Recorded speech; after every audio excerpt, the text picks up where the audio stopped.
Terima kasih Datuk Pengerusi. Saya ingin terus kepada B10 iaitu 030300 kawalan dan pemantauan juga. Yang berhormat Pasir Mas telah sentuh tentang GLC tadi. Saya ingin sentuh tentang bank-bank yang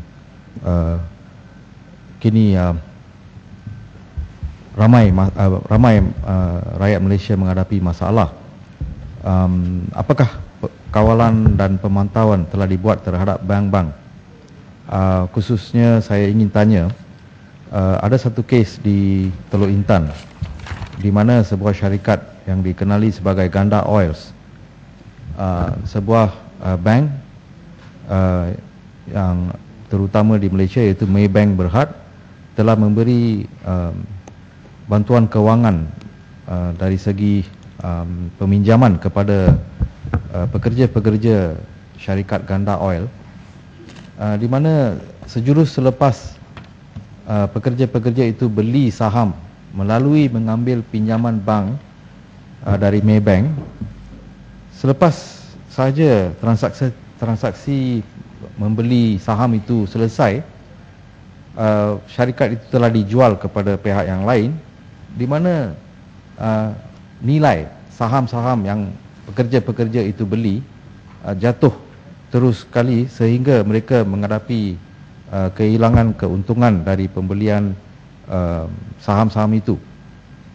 Selepas itu mereka tidak dapat membayar ansuran bulanan terhadap pinjaman mereka kepada bank tersebut, dan selepas beberapa tahun kemudian bank tersebut telah mengambil tindakan undang-undang terhadap pekerja-pekerja ini yang hampir kesemuanya adalah dari golongan pendapatan rendah.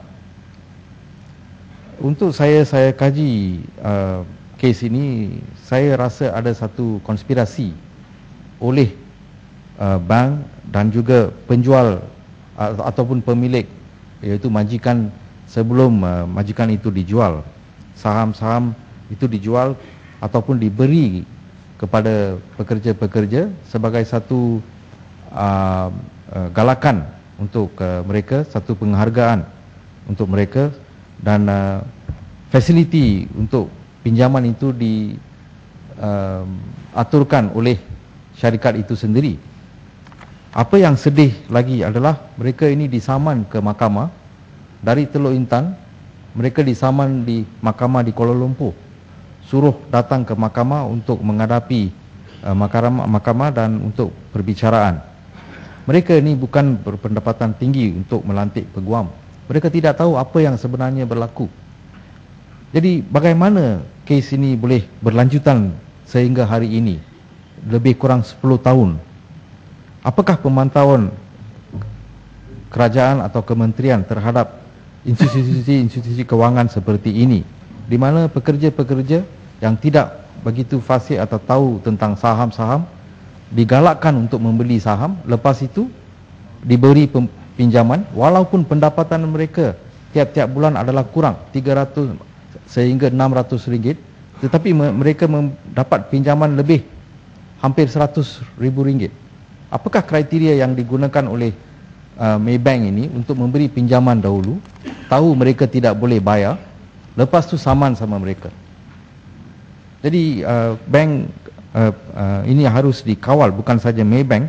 Saya tengok banyak bank-bank lagi, macam tahun ini, awal tahun ini CIMB beri pinjaman perumahan, orang tak dapat bayar sebab ada masalah. Lepas tu pergi ke mahkamah, dapat perintah pelelongan. Pembeli rumah itu susah-susah dapat pinjam wang di sana sini nak bayar, tetapi bank kata tak boleh bayar sebab mahkamah telah menetapkan tarik lelongan mesti dilelong. Tapi peminjam itu sanggup pinjam wang dari saudara maranya, sanggup nak bayar, tak mau terima juga. Hari lelong tak mau terima juga. Jadi apakah kaedah yang digunakan oleh bank-bank memberi alasan bahawa mahkamah telah menetapkan tarik lelongan mesti dilelong, padahal peminjam itu sedia membayar sebelum tarik lelong? Ini serupa nak nyaya sama orang. Kalau tak dapat bayar, tak bayar langsung itu cerita lain. Tapi rela bayar, pinjam dari saudara mara, tapi nak meneruskan dengan perlelongan di Mahkamah Tinggi Ipoh. Apakah pemantauan oleh kementerian terhadap bank-bank seperti ini? Ada satu lagi kes saya ingin nak minta penjelasan ataupun saya kurang puas hati dengan Public Bank Berhad. Ada keluar berita baru-baru ini bahawa salah satu pekerja Public Bank Berhad telah disuruh berhenti kerja sebab ketidakupayaan secara kekal. Pihak SOKSO pun telah mengkaji kes ini dan mendapati pekerja ini yang bernama N. Rajasegran tidak dapat meneruskan pekerjaannya dengan bank. Lepas itu, SOKSO telah medically bought out atas sebab ketidakupayaan kekal, permanent disability. Dan pekerja ini juga ada satu polisi insurans dengan bank, public bank ini, dan beliau adalah tidak boleh meneruskan pekerjaannya sebab permanent disability dengan izin Datuk Pengerusi.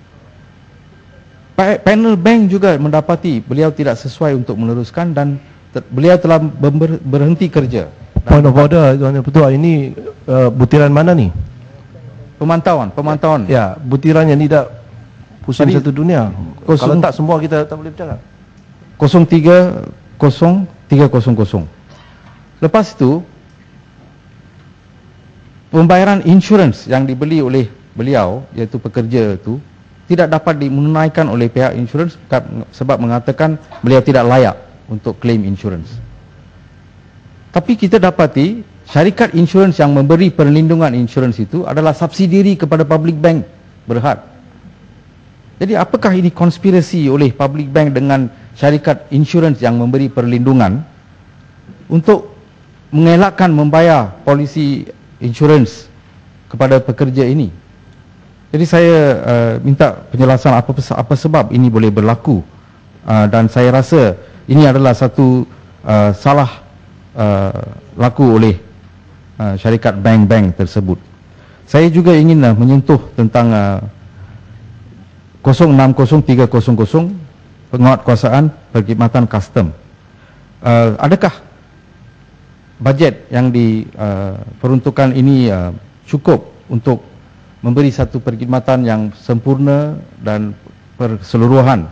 Sebab kita tengok di KLIA dan lapangan terbang antarabangsa Pulau Pinang banyak penyeludupan berlaku, dan kadang-kadang kita tengok pihak custom atau pihak polis berjaya memberkas penyeludup seperti wildlife trafficking dengan izin. Ini yang kita mereka dapat kesan apakah scale yang tidak dapat dikesan atau ditangkap. Saya khawatir ada ramai dan di tempat-tempat lain juga, di pintu-pintu masuk di negara kita terdapat banyak penyeludupan yang berlaku. Baru-baru ini kita tengok di surat khabar bagaimana gading-gading gajah beratus-ratus diseludup masuk ke negara kita ni. Macam mana ini boleh berlaku? Adakah pihak custom dan penguatkuasaan tidak mencukupi sumber untuk mengadakan lebih pengawasan atau pemantauan atau pemeriksaan kepada atas orang-orang yang masuk ke semua pintu masuk di negara kita ini? Saya pohon penjelasan dari kementerian. Sekian, terima kasih, Datuk.